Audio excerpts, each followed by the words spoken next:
Recentemente eu fui expulso do grupo Guarda Negra de WhatsApp do Glaucio Gonzalez, um anarquista aqui da internet. E eu fui expulso do grupo deles por falar que o pobre não deveria ser incentivado a procriar. Eles me chamaram de fascista, me expulsaram sumariamente do grupo e não quiseram conversa, certo? E aí o que você está vendo aí no, no vídeo aí é uma mensagem de WhatsApp, é uma conversa de WhatsApp que eu estava tendo com um outro amigo aqui da internet, e a gente estava discutindo justamente sobre o antinatalismo. A palestra da qual ele fala aí é uma palestra do professor Júlio Cabreira, né, que eu mandei para ele, uma convenção acerca de bioética.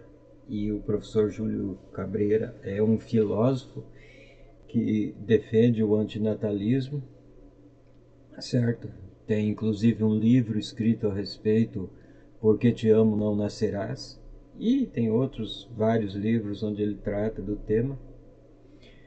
E eu mandei essa palestra para ele assistiu e nós tivemos uma discussão no WhatsApp acerca da palestra, mas antes disso a gente já teve essa discussão sobre antinatalismo. Na verdade, faz alguns dias que a gente vem tendo essa discussão, né? E, enfim, ele simplesmente se nega a aceitar os fatos e recorre a todo tipo de subterfúgio clássico da pós-modernidade, dessa era da pós-verdade, do relativismo moral, do relativismo ético, né? E isso tá, como você pode ver aí no próprio comentário dele, ele é um adepto dessa ideia do relativismo moral, do relativismo ético, né? E da era da pós-verdade, né? Para ele não existe uma verdade objetiva, né? Como você pode ver aí, veja só o que ele escreveu. Eu quero tecer aqui alguns comentários. Eu não vou compartilhar aqui a conversa toda, não vou falar a respeito da conversa toda, porque daria um vídeo de um dia inteiro, né? Mas vou me ater a esse trecho aqui. Em cima desse trecho aqui eu quero fazer uma elaboração, e eu quero que vocês vejam que merda são as nossas universidades, certo? Porque esse meu amigo aqui da internet, ele cursa filosofia. Eu acho até que já está terminando, se não estiver terminando, está perto de terminar. Não vou nem revelar aqui o canal dele na internet, nem nada, porque não é minha intenção aqui expor a pessoa. Meu único propósito aqui com esse vídeo é mostrar a inutilidade que são as nossas universidades, principalmente no que tange às ciências sociais. Óbvio que as universidades são importantes no campo das ciências naturais, das ciências exatas, né? Mas na questão das ciências humanas é uma lástima o que se vê. E você já deve estar imaginando porque estou falando isso vendo esse comentário aí na sua tela. Então, veja aqui o que ele comenta, né? Diz ele: e por fim, você fala da minha opinião. Eu vou lendo e vou comentando. Sim, eu falei que porque ele se propôs a rebater rebater não, na verdade ele não rebateu absolutamente nada de nada. Ele sequer entra no assunto, ele sequer consegue focar nos argumentos e, como é que eu vou dizer, contra-argumentar. Ele sequer consegue criticar os argumentos, né? Porque ele só fala da opinião dele, né? Porque a opinião dele é tirada do nada, é a opinião dele, né? Como ele deixa bem claro, inclusive na própria fala dele, né? Não estou nem inventando nada. Sim, é minha opinião, né? Ele confessa que ele admite que é a opinião dele. E ele acha, mesmo cursando filosofia, ele acha que filosofia é uma questão de opinião, né? Não há premissas, não há metodologia, não há fundamentos, não há uma lógica formal que precisa ser seguida, né? Não, essa é a minha opinião e pronto. né? Então, eu disse que a opinião dele é irrelevante, assim como a minha ou a de quem quer que seja, né? E quando você se propõe a entrar num debate filosófico, existem metodologias, existem regras a ser seguidas, né? Se você quer jogar um jogo, você tem que jogar conforme as regras do jogo, né? Por exemplo, se você entra num jogo de dominó, você tem que, para jogar dominó, você tem que jogar conforme as regras do jogo do dominó, certo? Não dá para você jogar dominó com as regras do truco e dizer que não, vou jogar com as regras do truco porque eu quero assim. Você não vai jogar dominó, você não vai jogar nem truco, você não vai jogar porra nenhuma, né? E quando alguém propõe, faz uma proposição filosófica, ele precisa argumentar, ele precisa expor suas premissas, ele precisa expor sua tese, né? E também calcular a antítese da sua tese, né? Para então chegar a uma síntese, né? Então os filósofos, quando debatem, eles não debatem opiniões, eles debatem segundo regras estabelecidas, né, da lógica formal, sobre o assunto que estão debatendo. O professor Júlio Cabreira, em nenhum momento da palestra, expõe a opinião dele. Ele expõe os argumentos, as premissas, os fundamentos, né? Enfim, ele segue, como filósofo, como acadêmico, ele segue os métodos da filosofia, certo? Mas este meu amigo aqui, para ele tudo é opinião, né? O Zezinho, o Zé do Boteco lá, que bebeu 20 cervejas e tá lá com a calça arriada pelo joelho e falando pelos cotovelos, para ele, né? A opinião do Zé do bar e a opinião de um acadêmico, um filósofo como o professor Júlio Cabreira são opiniões, né? Porque opinião é isso. Opinião você não precisa fundamentar, você não precisa seguir regras, não precisa seguir uma metodologia, você não tem que se submeter a absolutamente nada, né? Se diz essa é a minha opinião e pronto, né? Então ele admite aqui, né, que é a opinião dele. E aí preste atenção para você ver qual é a opinião dele que ele está defendendo aqui, né? Então, seguindo aqui, por fim, você fala da minha opinião. Mas é isso mesmo, diz ele. Sobre ética, veja só. Sobre ética, o que conta é opinião. Sabe? Veja só. A ética é uma cadeira da disciplina filosofia rigorosamente rígida em suas metodologias, em suas premissas, em seus fundamentos, né? Não, mas para ele que é opinião? É opinião, né? É a pós-verdade. Não existe uma verdade objetiva, né? Não existe uma busca pela verdade objetiva, porque você não tem que se submeter a certas regras na busca dessa verdade, né? Não, você simplesmente toma uma cerveja e pensa, bom, o que que eu acho da vida, o que que eu acho disso, o que que eu acho daquilo. Ah, tá. Então eu sou um filósofo porque eu acho que é assim, né? É isso que esse meu amigo aqui, ele está defendendo. Você está vendo no comentário dele, eu não estou inventando nada aqui. Esse vídeo não é para atacar a pessoa dele nem nada, né? Mas enfim, vamos seguir aqui, né? Então, sobre ética, o que conta é opinião e consenso legitimado. Preste atenção que ele confunde filosofia, que é uma disciplina rigorosamente rígida em termos de elaboração mental, elaboração cognitiva, elaboração de argumentos, de pressupostos, enfim, tudo que eu já estou falando aqui, né? Ele confunde isso com política, que é a decisão da maioria, né? Então ele acha que é a mesma coisa, ele acha que filosofia e política são iguais. O que a maioria decidir é isso. Então ética é isso, né? E como ele mesmo diz aqui, se ele tiver a opinião que matar pessoas não é errado, né? O único problema é que se ele matar e for pego, ele vai preso. Mas não existe uma verdade, não existe falso, não existe certo ou errado, não. É uma questão de subjetividade, né? Se eu acho que matar não tem problema nenhum, né? não existem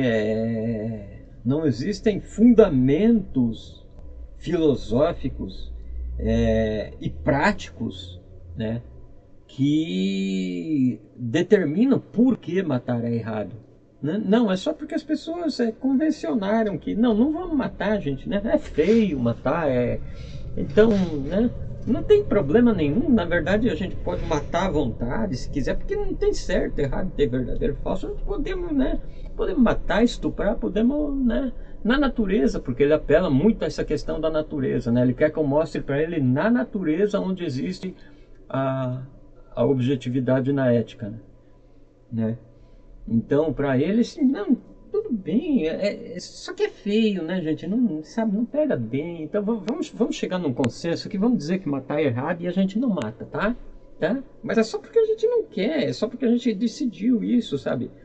Não tem, sabe, não tem nenhum fundamento do porquê, nada. Não, é só porque a gente decidiu mesmo. Quem sabe matar não é legal. Então, olha só, gente. Esse cara é um marxista, ele se autodeclara marxista, revolucionário. Aliás, ser marxista é um problema sério, gente, por causa desse negócio de materialismo. Os caras confundem totalmente as bolas, sabe? Eles acham que moral e ética são idealizações, são coisas que não tem fundamento nenhum, não tem uma lógica interna nenhuma, não sabe, não. Tipo assim, isso aí é idealismo, né? Moral, o que é moral? É coisa chata esse negócio de, né? Moral é coisa de liberal safado, né? Moral é coisa de burguês, né? Não, nós não temos moral, né? Nós somos amorais, né? Para nós aqui, né? É absurdo. Olha, eu decidi sair do meio desses grupos ditos revolucionários porque, sabe, às vezes dá ânsia de vômito, cara. É terrível o que você ouve no meio dessa gente, é terrível, né? E o comentário tá aqui para vocês verem, né?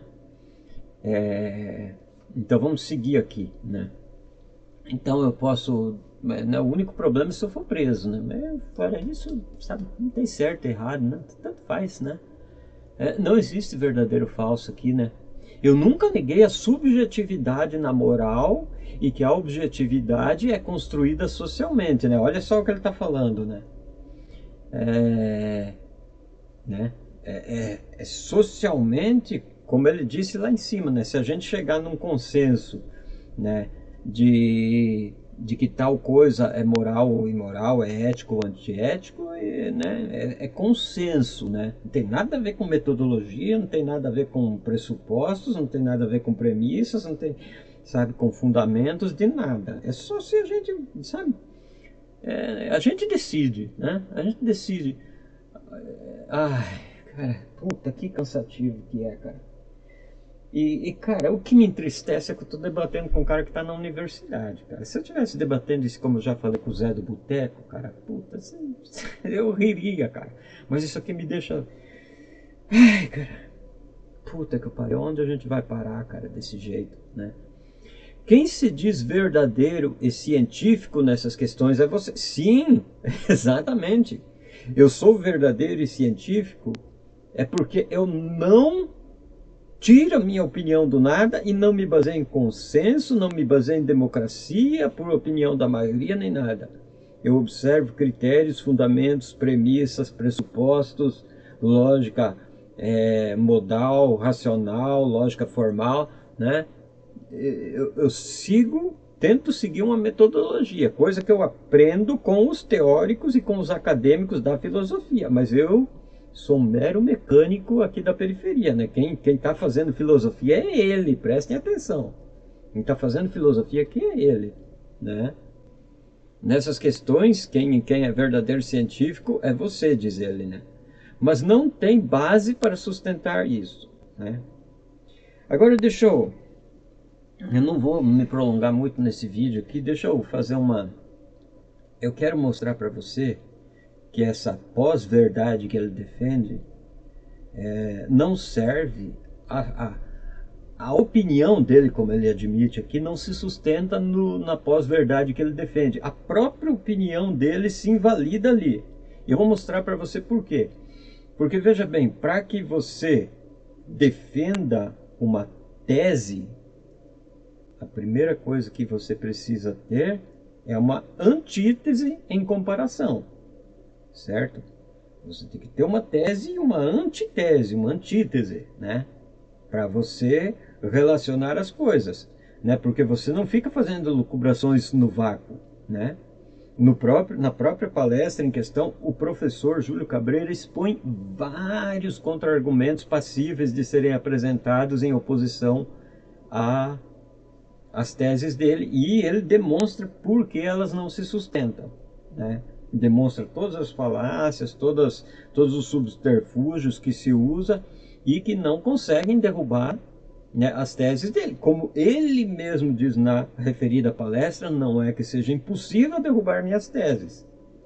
É possível, elas podem ser derrubadas, mas até agora eu não vi ninguém fazer isso, né? Porque o filósofo, como todo cientista, porque a filosofia é um ramo das ciências humanas, certo? E como toda ciência tem sua metodologia, como já estou cansado de frisar aqui, né? Então, quando um filósofo vai elaborar uma tese, ele se submete a um rigoroso critério de fundamentos, né, para poder elaborar aquilo, né? Então, como ele mesmo disse na palestra, né, a tese dele pode ser derrubada? Sim, pode. Mas esse meu amigo aqui, em nenhum momento ele entra nas questões do professor Júlio Cabreira, não porque o professor Júlio Cabreira é um mané. Eu tenho minha opinião, né? Os 40 anos de cadeira filosófica do professor Júlio Cabreira, né, ele tem a opinião dele, eu tenho a minha, sabe? É igual, sabe? A opinião de um professor, de um acadêmico com 40 anos de pesquisa dedicado àquela disciplina, e a minha opinião, né, né, é a mesma coisa, sabe? Vamos parar com isso. E é claro que eu não estou recorrendo à falácia de apelo à autoridade aqui, porque também o fato do cara ocupar uma cadeira na academia e ter anos e anos de pesquisa e coisa também não valida nada. Agora, se o cara está propondo uma tese e você quer refutar, quer questionar essa tese, você tem que se submeter à tese dele, você tem que analisar o argumento dele dentro do argumento dele e achar as falhas, certo? Se você não faz isso, você sabe, você não tá criticando, nem questionando, nem rebatendo nada. Você está simplesmente vomitando a sua opinião, que não interessa a ninguém. Mais uma vez, como eu já disse, não interessa nem a minha opinião, nem a dele, nem a do professor Júlio Cabreira, nem a de quem quer que seja a opinião, não interessa. É irrelevante e ninguém está interessado na opinião de ninguém. Pelo menos não deveria, né? Mas, como eu falei, eu ia demonstrar que esse sistema de pensamento pós-verdade dele invalida a própria opinião dele, e acabei não concluindo. Então deixa eu mostrar para você. Então vamos lá. Como eu disse, né, para defender uma tese você precisa ter uma antitese. E, como ele diz aqui, a ética é questão de consenso legitimado, para usar as palavras dele, e opinião, né? Ok. Então tudo é ético nesse sentido.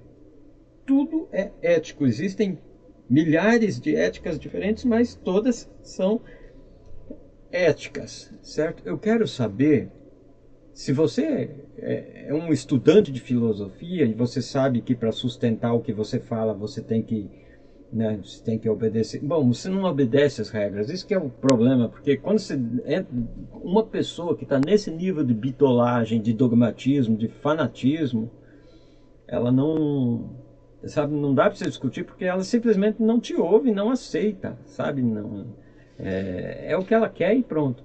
Mas vamos lá, para que o que ele fala aqui seja válido, ele teria que ter uma antítese do que ele fala. Mas se tudo é ético, é apenas uma questão de éticas diferentes. Eu quero saber onde está a antiética. Preste atenção, você consegue encontrar a antiética nessas afirmações dele, nessa afirmação dele aí? Porque mesmo que ética seja uma coisa,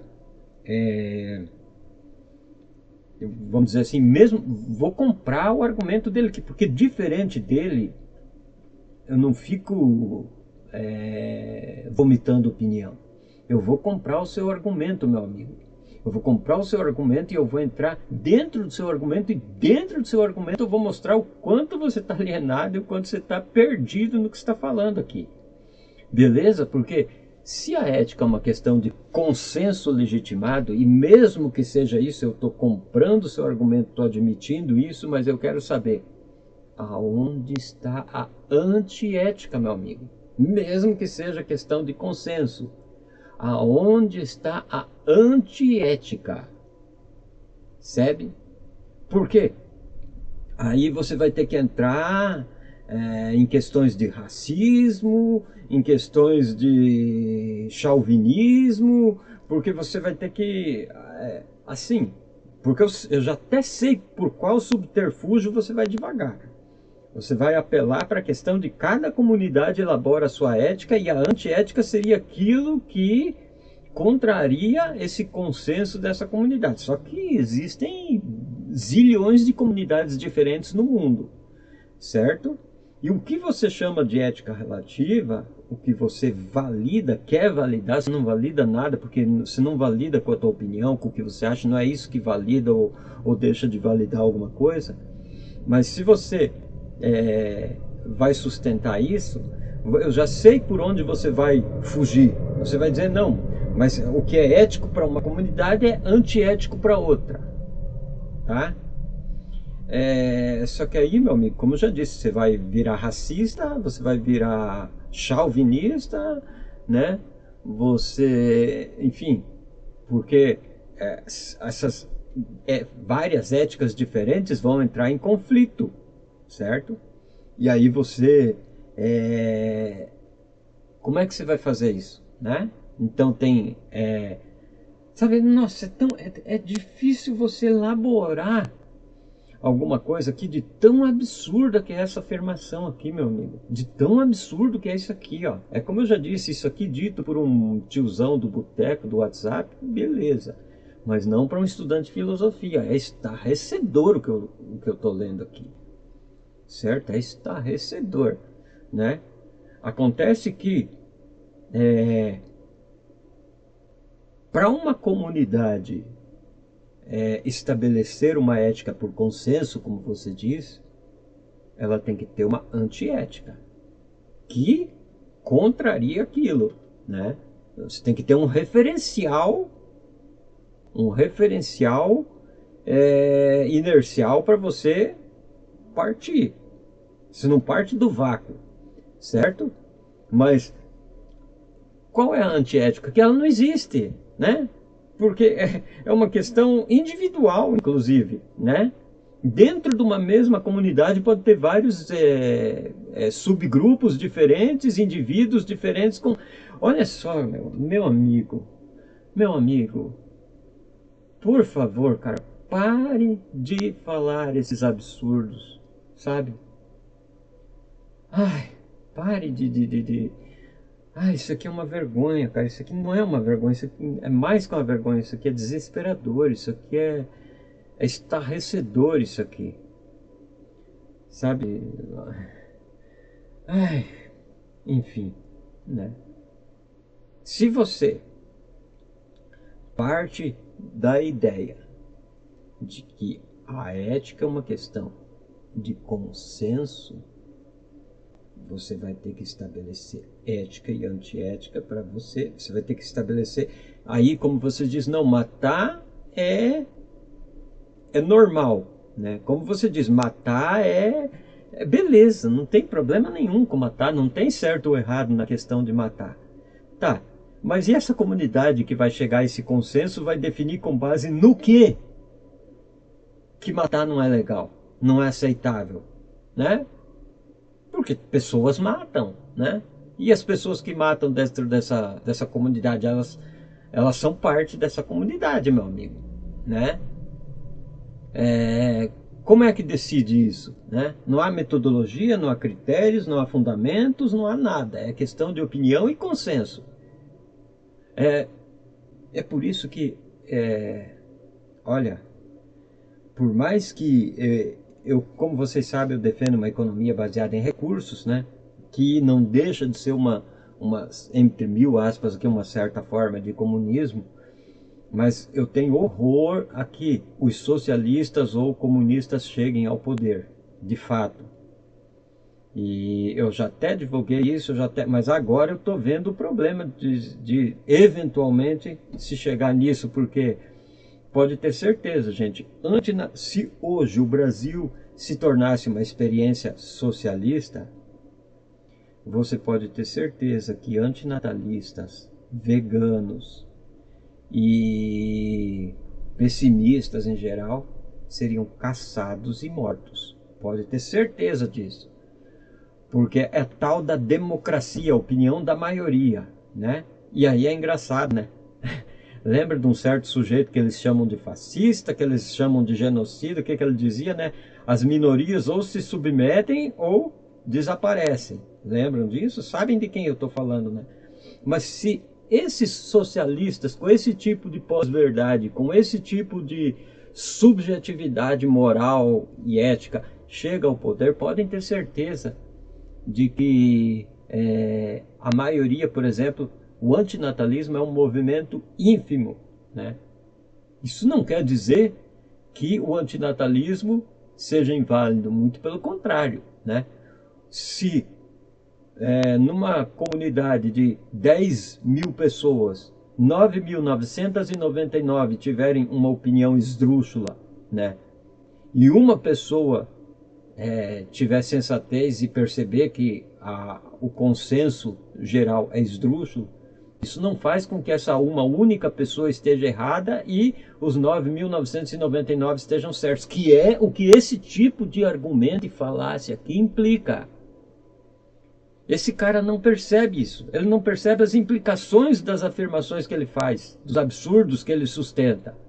Ele não sustenta em termos do que é sustentar, em termos metodológicos, em termos objetivos, né? Afinal, para ele não existe objetividade, né, gente? Então não tem por onde discutir com esse tipo de gente, sabe? Não tem. Essas pessoas estão. Enfim, gente. Não existe antiética, certo? Segundo o nosso amigo aqui, nada é antiético, desde que haja consenso, né? Parece até aquela baboseira da Bíblia, né? Se 2 ou 3 pessoas concordarem em meu nome, né? Tá tudo certo, né? E é isso que esse camarada, né? Em última instância, ele não percebe as implicações. Como eu já disse, ele não percebe as implicações das crenças dele, né? Porque em última instância é isso que implica, certo? Então é isso aí, gente. Eu tenho andado tão decepcionado com essa minha sociedade, com essa minha espécie, sabe? Já faz um tempinho que eu não gravo vídeos aqui no canal. E é por causa disso, gente. Eu cansei, cara. Eu tô cansado, sabe? Cansado quando você percebe que o senso comum do Zé da esquina e o senso comum, na verdade, o senso acadêmico replica o senso comum do Zé da esquina e arrota uma autoridade como se ele fosse algo diferente. Enfim. Mas os acadêmicos sérios, eles existem. Professor Júlio Cabreira, David Benatar, sabe? Enfim, Sônia Felipe, professor Leon Denis. Existe uma série de pessoas sérias no meio acadêmico. Mas 99,9% da universidade é lixo, tá, gente? Não se enganem, não. São pessoas que não sabem pensar, não têm senso crítico apurado e são defensores de pós-verdade. de um mundo onde não existe nenhuma verdade a ser atingida, certo? E a opinião dissonante é dogmatismo para eles, né? Porque a normalidade né? Ele se diz revolucionário, mas a normalidade para ele é o certo, né? E o que é o normal, você já sabe, né? Ele se diz anticapitalista, o capitalismo é a normalidade, meu amigo. Então é consenso, pare de ficar, né? Aí ele vai dizer, não, mas é consenso porque os trabalhadores estão alienados. Alienados porra nenhuma, cara. Que alienado, cara? Né? É consenso deles, porque para você recorrer a essa ferramenta de análise que é a alienação, você precisa admitir que a verdade não é subjetiva e não é questão de consenso, né? Porque você não pode dizer que o sujeito ele está agindo contra os interesses dele porque ele está alienado. Não existe alienação se tudo é subjetivo, meu amigo. Alienado de quê, caralho? Sabe? Ah, mas ele não tem consciência. Foda-se, não existe consciência. Você fica me pedindo, demonstre esse ente objetivo chamado ética, né? Eu digo para você, demonstre esse ente chamado consciência para você dizer que as pessoas estão alienadas. Marx que se foda, né? E eu não estou criticando Marx aqui, estou criticando os marxistas, né? Porque se você quer invalidar as teorias do Marx, você tem que se submeter ao Marx e contra-argumentar dentro do que ele está propondo. Você não pode expor a sua opinião sobre o que o Marx escreveu, né? Sobre o que o Marx elaborou, né? Assim como você não pode expor a sua opinião sobre as elaborações do Júlio Cabreira. Você tem que entrar no jogo do professor Júlio Cabreira, comprar o que ele está argumentando, admitir o que ele está argumentando e a partir daí você encontrar falhas, né? Ai, enfim, gente, né? Então, Marx, não sei o que você estava fazendo, falando de alienação e todo esse tipo de coisa, cara, porque isso não existe, né? Você que se dizia materialista, você falava de alienação, né? Mas a alienação é questão de consciência, é questão de, né? Como eles mesmos dizem, nós temos que conscientizar a classe trabalhadora. Conscientizar do que, caralho? Não existe conscientização porque não é uma substância etérea, como você gosta de usar isso assim, né? Pairando sobre a gente para a gente demonstrar para as pessoas, ó, aqui está a consciência verdadeira, aqui está. Sabe, não existe verdade, caralho. Não existe certo e errado, não existe verdade, não existe nada no seu mundo, velho. Né? Velho não que você é um menino, cara. Eu perto de você eu sou velho, tenho 54 anos. Você nem sei quantos anos você tem, mas eu, talvez nem tenha 30 ainda. Né? Mas enfim, não sei se você vai ver esse vídeo. Também se você ver esse vídeo, saiba que isso aqui não é um ataque a você. Né? Meu entonação de voz é esse mesmo, porque eu fico exaltado, eu me empolgo. Né?